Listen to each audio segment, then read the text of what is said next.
السلام علیکم ورحمۃ اللہ وبرکاتہ۔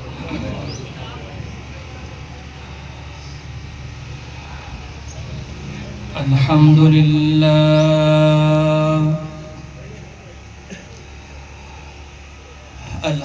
للہ نحمده ونستعینه ونستغفره ونؤمن به ونتوکل علیہ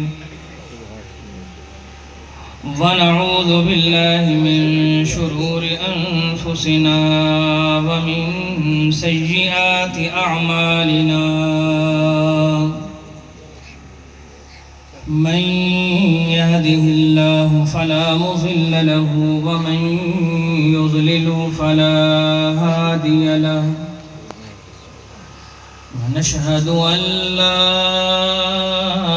إله إلا الله وحده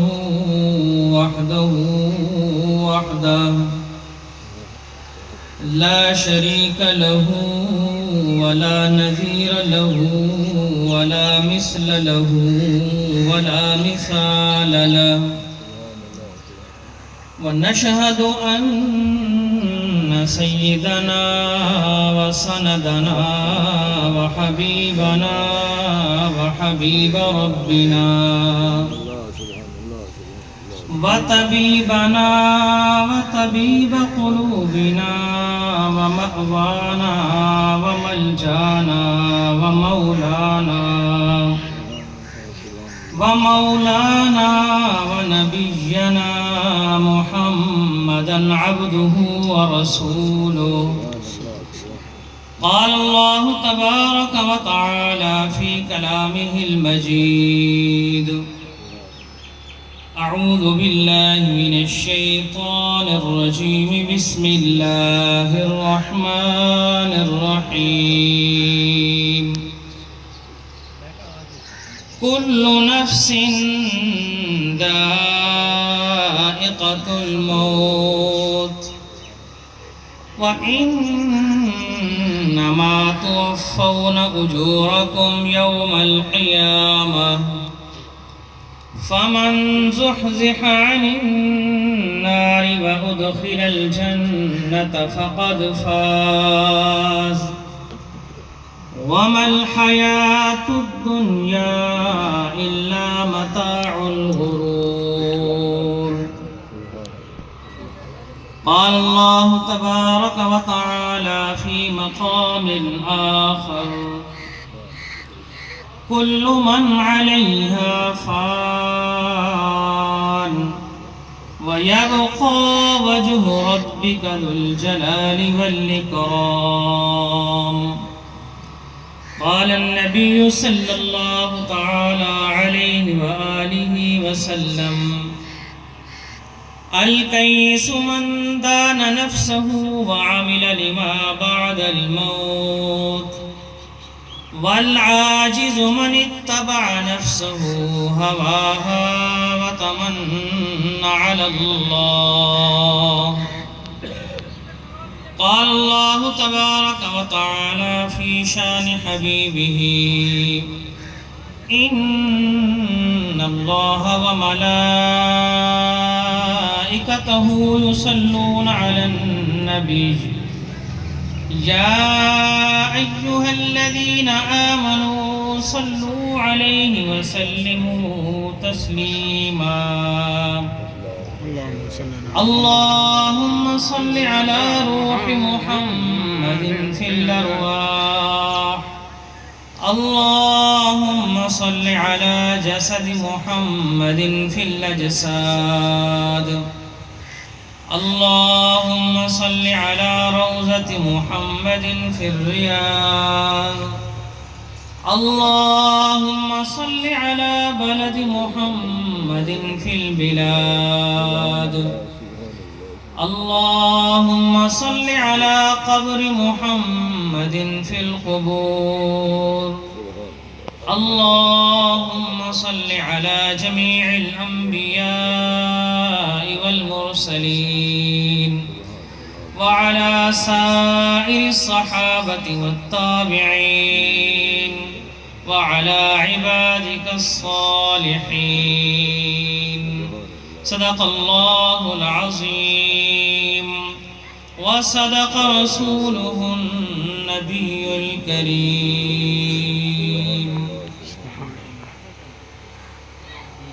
انتہائی قابل احترام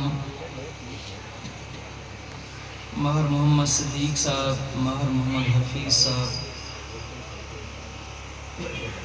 مقامی علماء کرام، سٹیج پر موجود سیاسی سماجی معززین علاقہ اور انتہائی قابل احترام بزرگوں، دوستوں، نوجوان ساتھیوں، ہم یہاں پر ماہر محمد صدیق صاحب اور ان کے اہل خانہ، ان کی والدہ محترمہ جو اس دنیا سے رخصت ہو گئیں، ان کے اصال ثواب کے لیے اور ان کے ساتھ اظہار ہمدردی کے لیے یہاں اکٹھے ہوئے ہیں۔ میں اللہ تعالیٰ سے دعا کرتا ہوں کہ اللہ تعالیٰ یہاں پر جو قرآن مجید پڑھا جائے، جو احادیث مبارکہ پڑھی جائیں، جو یہاں پر واعظ و نصیحت کیا جائے یا سنا جائے، اور جتنا خیرات کا اہتمام کیا گیا ہے، ان ساری چیزوں کا ثواب ماہر محمد صدیق صاحب کی والدہ محترمہ کی روح تک اللہ پہنچائے۔ اللہ تعالیٰ ان کے لیے بلندی درجات کا سبب بنائے۔ اللہ تعالیٰ بغیر حساب کے جنت الفردوس میں اعلیٰ مقام عطا فرمائے اور نبی مکرم صلی اللہ علیہ وسلم کی شفاعت نصیب فرمائے۔ جہاں ہم مرحومہ کے اصال ثواب کے لیے بیٹھے ہیں، وہیں ہم اپنا جائزہ لینے کے لیے بیٹھے ہوئے ہیں کہ میرا اور آپ کا سفر بھی یہی ہے۔ میں نے اور آپ نے بھی اسی طرح موت کے سفر سے گزرنا ہے۔ میری اور آپ کی اختتام کی صورت بھی یہی ہے۔ میرے بھائیو، اللہ تبارک تعالیٰ نے 3 مرتبہ قرآن مجید میں یہ جملہ ارشاد فرمایا، کل نفس ذائقۃ الموت۔ یہ جملہ قرآن مجید میں 3 مرتبہ آیا ہے۔ اللہ یہ فرماتا ہے کہ ہر ذی روح نے موت کا ذائقہ چکھنا ہے۔ جس نے زندگی پائی ہے اس کا مطلب ہی یہی ہے کہ اس نے بالآخر موت کا جام پینا ہے۔ اور موت ایک ایسی چیز ہے کہ جو سب کچھ زیرو کر دیتی ہے۔ آپ ریاضی پڑھتے ہیں، میتھمیٹکس پڑھتے ہیں، یہاں پر نوجوان بیٹھے ہوئے ہیں۔ ریاضی کا ایک اصول ہے، حساب کتاب کا ایک اصول ہے کہ جتنی بڑی سے بڑی رقم ہو، آپ اس کو زیرو کے ساتھ ضرب دیں تو وہ زیرو ہو جاتی ہے۔ آپ 1,00,000 کو زیرو کے ساتھ ضرب دیں، زیرو۔ 1 کروڑ کے ساتھ زیرو کو ضرب دیں، زیرو ہو گیا۔ 1 ارب کو زیرو کے ساتھ ضرب دیں، زیرو۔ دنیا کے اندر کوئی آدمی کتنا ہی مال و دولت سمیٹ لے، شہرت سمیٹ لے، عزت سمیٹ لے، جب موت آتی ہے تو وہ سب کچھ زیرو کر دیتی ہے۔ اس لیے یزید بن محلب کوفہ کا گورنر گزرا ہے۔ یہ وہ یزید نہیں ہے جس نے حضرت حسین رضی اللہ تعالیٰ عنہ کو شہید کروایا، یہ اور یزید ہے۔ یہ کوفہ کا گورنر تھا، تو جب یہ باہر نکلتا تھا تو لوگ اس کے استقبال کے لیے کھڑے ہوتے، ہٹو بچو کی صدا آتی۔ یہ باہر نکلا پورے کر و فر کے ساتھ، پورے لاؤ لشکر کے ساتھ، لوگ کھڑے ہو کر اس کا استقبال کرنے لگے۔ تو عبداللہ ابن مبارک رحمت اللہ علیہ بہت بڑی ہستی گزرے ہیں، علم کے اندر بھی، تصوف کے اندر بھی، روحانیت کے اندر بھی۔ یہ بازار میں موجود تھے، ایک جگہ بیٹھے ہوئے تھے، تو یہ یزید جب گزر رہا تھا، باقی سارے کھڑے ہوئے اس کے استقبال کے لیے، ہٹو بچو کی صدا آ رہی ہے، اور یہ عبداللہ ابن مبارک اپنی جگہ کے اوپر بیٹھے ہوئے ہیں۔ تو یزید بن محلب کی جب اس پر نظر پڑی تو اس نے کہا کہ شاید تم جانتے نہیں ہو میں کون ہوں۔ تو عبداللہ ابن مبارک بزرگ ہو چکے تھے، انہوں نے کہا بیٹا میں تمہیں تم سے زیادہ جانتا ہوں۔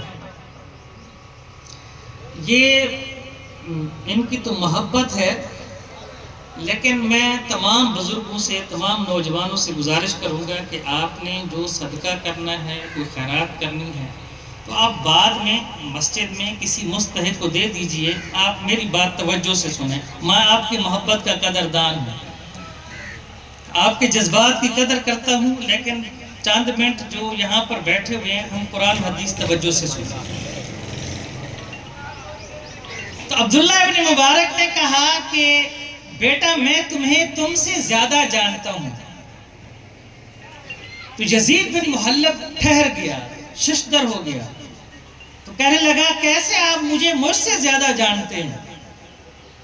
آپ نے فرمایا کہ بیٹا تمہاری ابتدا جو ہے وہ ایک حقیر پانی کی بوند سے ہے، اور تمہاری جو انتہا ہے وہ مردہ جسم ہے، ڈیڈ باڈی ہے، اور اس کے درمیان جو تمہارا جسم ہے یہ گندگی سے، خون سے، پخانے سے بھرا ہوا ہے۔ میں تو تمہیں اتنا جانتا ہوں، پتہ نہیں تم اپنے آپ کو کیا سمجھتے ہو۔ تو یزید بن محلب نے ایک جملہ بولا، اس نے کہا کہ انت عرفتنی حقا، انت عرفتنی حقا، کہ بابا جی آپ نے میرا ٹھیک تعارف کرایا ہے، آپ مجھے سب سے بہتر جانتے ہیں، حقیقت کے اندر میں یہی کچھ ہوں۔ اس کا مطلب یہ ہے کہ اس وقت کے گورنر جتنے بھی متکبر تھے، لیکن اتنا شعور ان کو بہرحال موجود تھا کہ بھرے مجمع کے اندر، بھرے بازار کے اندر جب ایک نیک بزرگ نے ان کے سامنے ان کی صحیح حقیقت رکھی تو انہوں نے غصہ نہیں کیا، تکبر کے اندر نہیں آئے، تائش میں نہیں آئے، کہا کہ انت عرفتنی حقا، آپ نے میرا صحیح تعارف کرایا ہے۔ اللہ تعالیٰ کو جو سب سے زیادہ ناپسند چیز ہے وہ تکبر ہے، یہ یاد رکھیں۔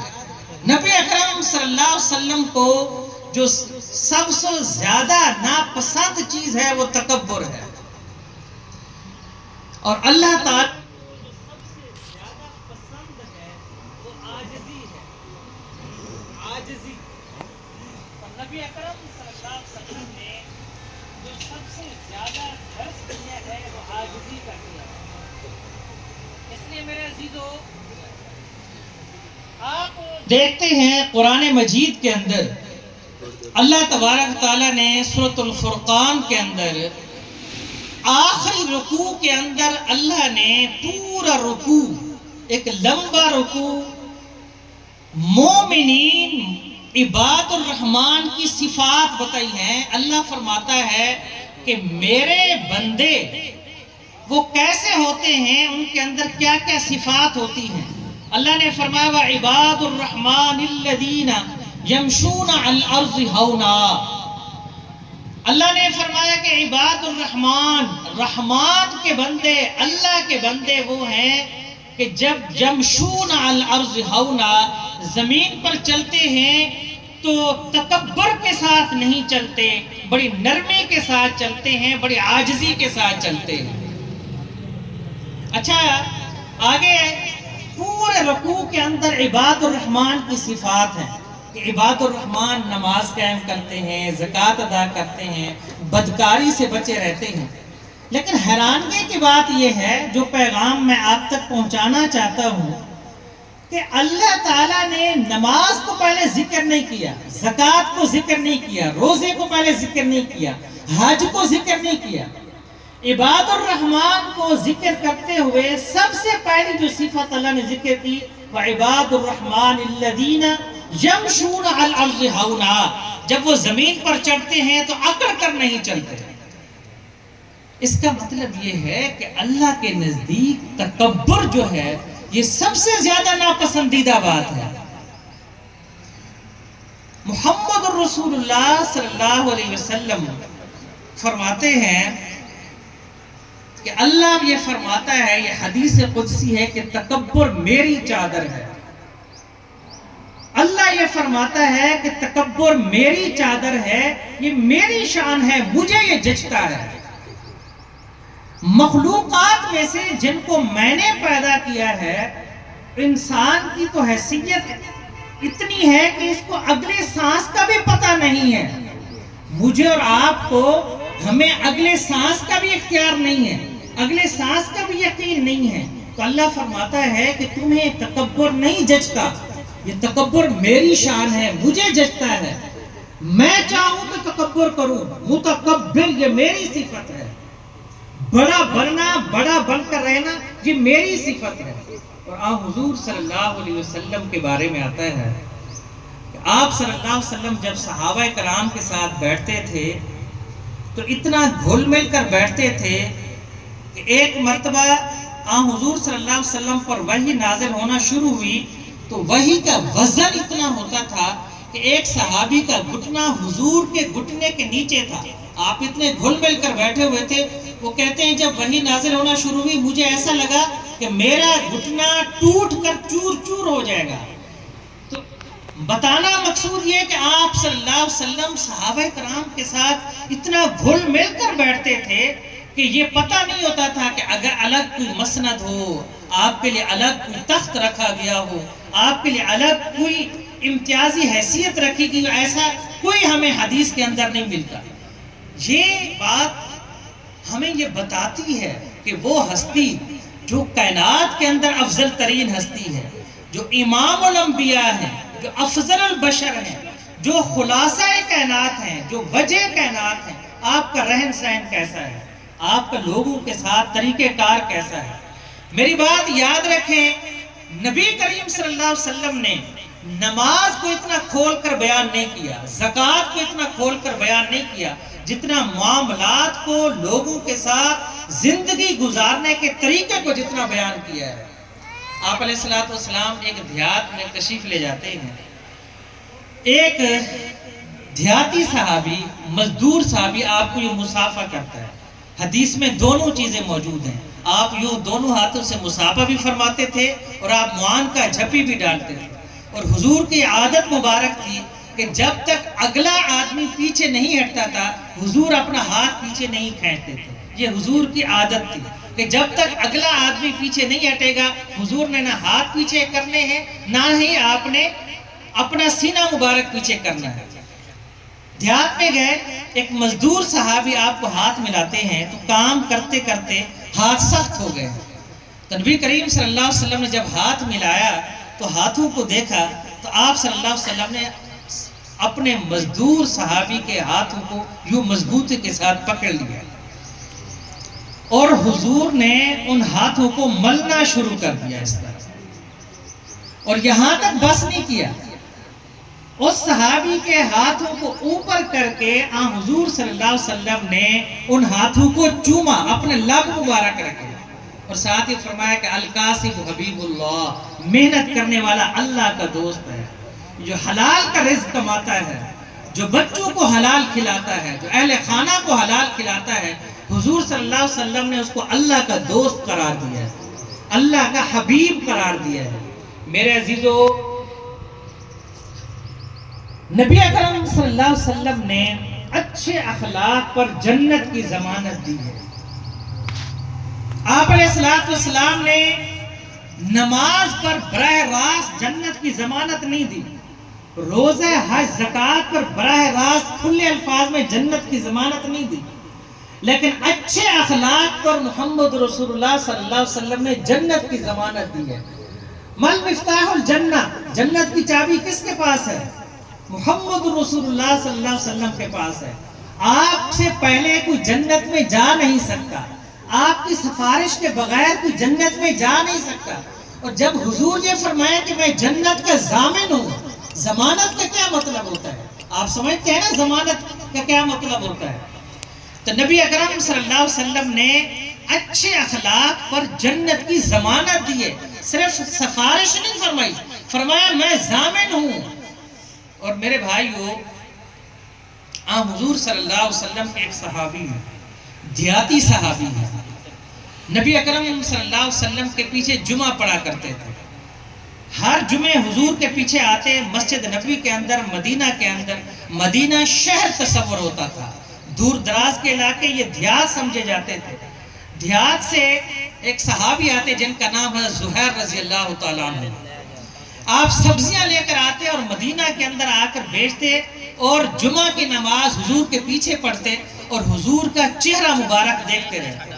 ایک مرتبہ آپ سبزی لے کر آئے اور دل کے اندر سوچنے لگے کہ پہلے نبی اکرم صلی اللہ علیہ وسلم کی مجلس میں جاؤں یا یہ سبزیاں بیچوں؟ تو خود ہی دل کے اندر کہنے لگے کہ اگر میں نے سبزی پہلے نہیں بیچی اور حضور کی مجلس میں پہلے چلا گیا تو دل کے اندر ہمیشہ یہ خیال رہے گا کہ اٹھوں اور سبزی بیچوں، دل کے اندر اطمینان نہیں ہوگا، لہٰذا اس کام سے فارغ ہو جاؤں، پھر جاؤں گا تسلی کے ساتھ حضور کا دیدار بھی کروں گا، نماز جمعہ بھی پڑھوں گا، اور اس کے بعد دیر تک بیٹھا رہوں گا، اپنی آنکھوں کی پیاس بجھا کر شام کو پھر اپنے گھر کو لوٹوں گا۔ تو سبزی لے کر آئے اور بازار کے اندر سبزی بیچ رہے ہیں اور محمد رسول اللہ صلی اللہ علیہ وسلم اپنے صحابہ کرام کے ساتھ ایک دعوت سے واپسی پر آ رہے ہیں۔ آپ آ کر دیکھتے ہیں کہ میرا وہ دیہاتی صحابی سبزی بیچ رہا ہے۔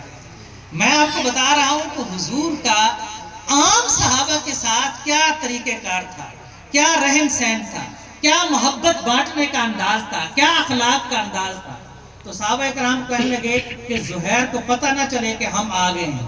پیچھے سے آئے اور حضرت زہیر رضی اللہ تعالیٰ عنہ کی آنکھوں پر یوں ہاتھ رکھ دیے، ایسے ہاتھ رکھ دیے، اور نبی اکرم صلی اللہ علیہ وسلم فرمان لگے کہ بوجھو میں کون ہوں، بتاؤ میں کون ہوں۔ حضرت زہیر رضی اللہ تعالیٰ عنہ بعد میں فرماتے ہیں کہ میں نے حضور کے ہاتھوں سے ہی پہچان لیا، آپ کے ہاتھ مبارک دیکھتے ہی آپ علیہ السلام کی جسم کی خوشبو ہوتی، آپ علیہ السلام کے جسم مبارک سے خوشبو کے ایسے ہلے اٹھتے تھے کہ صحابہ کرام میں باقاعدہ حدیث میں موجود ہے کہ حضور صلی اللہ علیہ وسلم کے پسینے مبارک کو باقاعدہ صحابہ نے شیشوں میں محفوظ کیا ہے اور پھر وہ بعد میں لگاتے تھے، اور ایسی خوشبو دنیا جہان کے کسی عطر کے اندر اور پرفیوم کے اندر نہیں ہوتی تھی۔ تو آپ صلی اللہ علیہ وسلم کی خوشبو سے، آپ کے ہاتھوں سے حضرت زہیر فرماتے میں نے پہچان لیا، لیکن میرے دل نے چاہا کہ جتنا دیر گزر جائے کہ یہ ہاتھ میرے آنکھوں پر ہی رہے، اور میں نے اپنی پیٹھ کو حضور کے سینے کے ساتھ یوں ملنا شروع کر دیا اور میں نے یہ کہنا شروع کر دیا کہ میں نہیں جانتا کہ آپ کون ہیں، مجھے نہیں معلوم ہو رہا کہ آپ کون ہیں۔ اور صحابہ کرام دور حضرت زہیر کے نصیب پر رشک کھا رہے ہیں کہ واہ تیرے نصیب زہیر، واہ تیری قسمت زہیر۔ اور زہیر فرماتے ہیں کہ میرا دل کرتا ہے کہ یہی لمحہ ہو اور اسی وقت عزرائیل آئیں اور میری روح قبض کے کر کے لے جائیں اور یہ ہاتھ میری آنکھوں سے نہ ہٹے۔ یہ نبی اکرم صلی اللہ علیہ وسلم کی محبت تھی عام صحابی، دیہاتی صحابی کے ساتھ۔ آج میں اور آپ جتنا بھی بے تکلف ہوں، جتنا بھی ہم کسی سے محبت کرتے ہوں، کسی کے ساتھ ہمارا تعلق کتنا کلوز اور کتنا قربت کا کیوں نہ ہو، آج بھی ہم جا کر کسی کی آنکھوں پر ہاتھ نہیں رکھتے۔ یہ کلچر ہم نے ختم کر دیا ہے، یہ محمد رسول اللہ صلی اللہ علیہ وسلم کی سنت ہے۔ کسی کے آنکھوں پر جا کر ہاتھ رکھنا محبت میں، یہ حضور کا طریقہ ہے، یہ حضور کی عادت مبارک ہے۔ آج ہم اس کلچر کو بھول گئے ہیں، آج تکلفات کے اندر پڑ گئے ہیں۔ تو میرے عزیزو، حضور صلی اللہ علیہ وسلم نے اخلاق پر جنت کی ضمانت دی ہے۔ نماز پر کھلے الفاظ میں جنت کی ضمانت، میں نماز کی اہمیت کو کم نہیں کر رہا، معاذ اللہ، وہ اپنی جگہ پر موجود ہے، روزہ اپنی جگہ پر موجود ہے، حج اور زکوٰۃ اپنی جگہ پر موجود ہے، لیکن ہم اس کو دین سمجھتے ہیں، نماز کو بھی دین سمجھتے ہیں، روزے کو بھی دین سمجھتے ہیں، حج اور زکوٰۃ کو بھی دین سمجھتے ہیں، لیکن میٹھے بول کو دین نہیں سمجھتے، زبان کے استعمال کو دین نہیں سمجھتے۔ نبی اکرم صلی اللہ علیہ وسلم نے فرمایا، یہ حضرت معاذ، بڑی خوبصورت حدیث ابھی یاد آئی، حضور نبی اکرم صلی اللہ علیہ وسلم نے حضرت معاذ رضی اللہ تعالیٰ سے فرمایا، معاذ تمہیں پورے دین کا خلاصہ بتاؤں؟ پھر سن لیں، حضور نبی اکرم صلی اللہ علیہ وسلم فرمایا کہ معاذ تمہیں پورے دین کا خلاصہ بتاؤں، پورے دین کا نچوڑ بتاؤں؟ حضرت معاذ رضی اللہ عنہ کہ یا رسول اللہ ضرور بتائیے، حکم فرمائیے۔ تو حضور نے الفاظ نہیں فرمایا، حضور نے کر کے دکھایا۔ اگر آپ سارے میری طرف متوجہ ہیں تو آپ دیکھیں، حضور نے یوں کیا، آپ نے فرمایا یہ زبان پورے دین کا خلاصہ ہے، یہ زبان پورے دین کا نچوڑ ہے۔ اور نبی اکرم صلی اللہ علیہ وسلم فرمایا کہ جو آدمی مجھے دو چیزوں کی ضمانت دے دے، میں اس کو جنت کی ضمانت دیتا ہوں۔ دو آدمی جو مجھے دو چیزوں کی ضمانت دے دے، میں اسے جنت کی ضمانت دیتا ہوں۔ آپ صلی اللہ علیہ وسلم فرمایا، ایک زبان اور دوسری شرمگاہ، ان دو چیزوں کی تم مجھے ضمانت دے دو، میں تمہاری جنت کا ضامن ہوں۔ آپ کو پتہ ہے کہ جنت کا نقشہ کیسا ہوگا؟ قیامت کے دن جنت کا نقشہ کیسا ہوگا؟ آپ سے پہلے کوئی جنت میں نہیں جا سکتا۔ نبی اکرم صلی اللہ علیہ وسلم فرمایا، اگر کسی نے میری شان دیکھنی ہو کہ اللہ نے میری شان کتنی بلند کی ہے، وَرَفَعْنَا لَكَ ذِكْرَكَ کی کسی نے عملی تفسیر دیکھنی ہو کہ آپ صلی اللہ علیہ وسلم نے فرمایا کہ میرا مقام، میری رفعت، میری بلندیاں کتنی ہیں، قیامت کے دن اللہ تعالیٰ پوری کائنات کے سامنے، پورے بادشاہوں کے سامنے، پوری مخلوقات کے سامنے جب سارا حساب کتاب ہو جائے گا تو اس وقت اللہ تعالیٰ فرمائے گا کھڑے ہو جاؤ، ساری مخلوق دیکھے، آج میں اپنے محبوب کا مقام تمہیں بتا رہا ہوں۔ جنت میں سے ایک سواری اڑتی ہوئی آئے گی اور محمد رسول اللہ صلی اللہ علیہ وسلم کے سامنے بیٹھ جائے گی، اور آپ علیہ السلام اس کے اوپر سوار ہوں گے، آپ صلی اللہ علیہ وسلم اس پر بیٹھیں گے، اور جب وہ سواری کھڑی ہوگی تو اس کی جو مہار ہے، جو رسی ہے، وہ نیچے گر جائے گی۔ اب یہ سوال پیدا ہوگا کہ اس رسی کو، حضور کی سواری کو، یعنی آپ دوسرے الفاظ میں یہ دیکھ لیں کہ ڈرائیونگ سیٹ پر نبی اکرم صلی اللہ علیہ وسلم کے ساتھ آپ کی سواری کی رسی کو پکڑنے والا آج کون ہے؟ کیا ابو بکر ہے؟ کیا عمر ہے؟ یہ میں نے پہلے منع کیا ہے، آپ کی محبت سر آنکھوں پر، آپ کی جذبات کی میں قدر کرتا ہوں، لیکن آپ نہ بھی کہتے تو میں نے کلوز کرنے والا تھا۔ اس لیے میرے عزیزو، نبی اکرم صلی اللہ علیہ وسلم کی اس رسی کو جب دیکھا تو حکم ہوگا کہ حضرت بلال رضی اللہ تعالیٰ آگے آئیں۔ کون بلال؟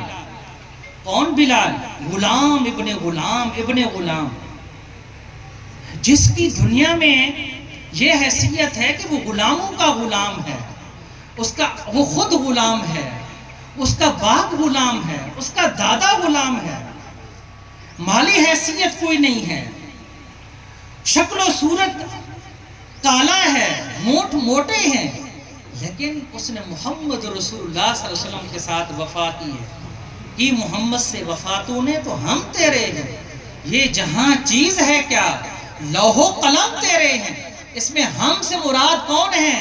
اللہ تعالیٰ کی ذات ہے۔ علامہ اقبال پر بھی کروڑوں رحمتیں ہوں، کیا ذہن دیا تھا اللہ نے اس کو، وہ کہتے ہیں کہ کی محمد سے وفا تو نے تو ہم تیرے ہیں، اللہ فرما رہے ہیں میرے محبوب کے ساتھ وفا کرو گے تو اللہ فرماتے ہیں ہم تمہارے ہو جائیں گے، یہ جہاں چیز ہے کیا، یہ جہاں تو کچھ بھی نہیں ہے، لوح و قلم تیرے ہیں، لوح سے مراد وہ تختی جس پر تقدیر لکھی جاتی ہے، قلم سے وہ قلم جس سے تقدیر لکھی جاتی ہے۔ تو فرمایا کہ محمد رسول اللہ صلی اللہ علیہ وسلم سے وفا کرو گے تو پھر تم اپنی تقدیر اپنے ہاتھوں سے لکھو گے، پھر قلم تمہیں اللہ پکڑا دے گا، اپنی تقدیر خود لکھتے جاؤ اور جنت میں داخل ہوتے جاؤ۔ تو حضرت بلال رضی اللہ تعالیٰ عنہ اس رسی کو پکڑیں گے اور جنت کے دروازے کے اندر سب سے پہلے قدم بلال حبشی رضی اللہ تعالیٰ عنہ کو، اور اس کے بعد محمد رسول اللہ صلی اللہ علیہ وسلم پوری شان کے ساتھ جنت کے اندر داخل ہوں گے۔ اور اس محبوب نے، اس نبی نے فرمایا ہے کہ اچھے اخلاق لے کر آؤ، میں تمہاری جنت کا ضامن ہوں، اچھی زبان لے کر آؤ، میں تمہاری جنت کا ضامن ہوں، شرمگاہ کی حفاظت کر کے آؤ، میں تمہاری جنت کا ضامن ہوں۔ آج جب میں اور آپ زبان استعمال کرتے ہیں تو ہم نہیں دیکھتے کہ میری زبان سے کون سا جملہ نکل رہا ہے۔ میں اپنی ماں کے سامنے ایسی بات کر دیتا ہوں کہ ماں کے جگر کو پھاڑ کر رکھ دیتا ہوں۔ وہ جو علقمہ صحابی کا واقعہ اگرچہ کمزور روایت ہے، یہ مستند روایت نہیں ہے، اگر اس کو مان بھی لیا جائے تو آپ کو پتا ہے کہ اس خاتون نے، اس کی ماں نے کیا کہا تھا؟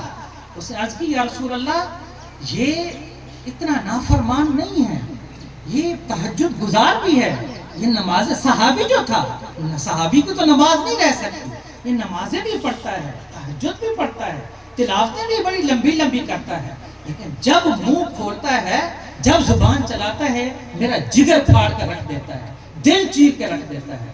کہ زبانوں کا جو استعمال ہے، کبھی بھائی کے سامنے چلا رہے ہیں، کبھی بیوی کے سامنے چلا رہے ہیں، کبھی ماں کے سامنے چلا رہے ہیں، کبھی دوست کے سامنے چلا رہے ہیں، کبھی مجلس کے اندر بیٹھے ہوئے ہیں۔ زبان کا استعمال شریعت کے اندر ایک مذاق ہے، ایک مزاح ہے۔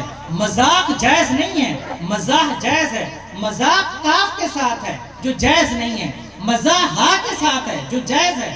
مذاق کس کو کہتے ہیں؟ مجلس میں آپ کوئی بات کریں، دوسرا ساتھی اپنی انسلٹ محسوس کرے، اپنی بے عزتی محسوس کرے، یہ مذاق ہے، یہ جائز نہیں ہے۔ مزاح جو ہا کے ساتھ ہے یہ جائز ہے۔ مجلس میں آپ ایسی بات کرو کہ مجلس زعفران بن جائے، مجلس کھلکھلا اٹھے، سب کی طبیعت حشاش بشاش ہوئے، یہ مزاح ہے، یہ حضور نے فرمایا ہے، یہ صحابہ نے فرمایا ہے۔ تو زبانوں کو ایسے استعمال مت کرو کہ دوسروں کا جگر پھاڑ کر رکھ دو، دوسروں کا دل چیر کر رکھ دو، دوسروں کی عزت کو تار تار کر کے رکھ دو۔ اور اس پر نبی اکرم صلی اللہ علیہ وسلم نے جنت کی ضمانت دی ہے۔ میں انہی الفاظ پر اکتفا کرتا ہوں۔ گرمی کا موسم ہے، آپ صبح سے بیٹھے ہوئے ہیں، تلاوت کر رہے تھے، ذکر و اذکار کر رہے تھے، یہاں پر قرآن مجید کی تلاوت کی گئی، جو واعظ و نصیحت کیا گیا، آخر میں پھر اللہ کے ہاں دعا کرتا ہوں ان ساری چیزوں کا ثواب ماہر محمد صدیق صاحب، اللہ تعالیٰ ان کی والدہ کی روح تک پہنچائے، اللہ تعالیٰ ان کی قبر پر کروڑہ رحمت نازل فرمائے، اللہ تعالیٰ آپ سب کا حامی ناصر ہو، اللہ تعالیٰ آپ سب کے گھروں میں، آپ کی زندگی میں، آپ کے مال و جان میں، آپ کے اولاد میں، آپ کی عزت میں، آپ کے رزق میں برکتیں عطا فرمائے۔ اقول قولی ھذا استغفر اللہ لی ولکم ولسائر المسلمین۔